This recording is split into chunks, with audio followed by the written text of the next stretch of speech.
My three biggest takeaways from TerraCon. Number one, I'd say it was so fascinating how human composting and terramation is sort of the Wild West. There aren't modern laws to cover this, and everybody is doing it in, the most ethical and humane way they know how, but they all have like their secret formula, like their Coke formula for like what is the soil content, what is the bacterial content of like these composting elements.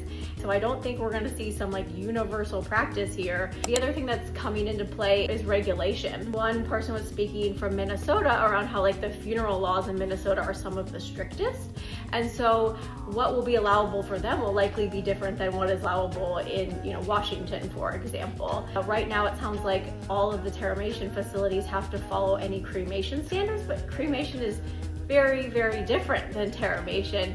They're kind of creating their own highest level ethical standards because they want this practice to exist for as long as possible. I'd say the last point would be, I just loved how collaborative it was. I think because again, there is some secret sauce for everybody, but at the same time we realize there's a lot of learning to be had across the board and in sharing information. So it's just like so grateful that this conference existed and people were talking so openly. One last point about TerraCon. They compared this sort of to when weed was being legalized, where there was a lot of regulatory hurdles and a lot of unknowns and a lot of taboos and stigma around it. And so it is interesting to think about like what industries have parallels to this, which are seem very different, but like have some of the regulatory hurdles that we might face in getting more states to allow terramation.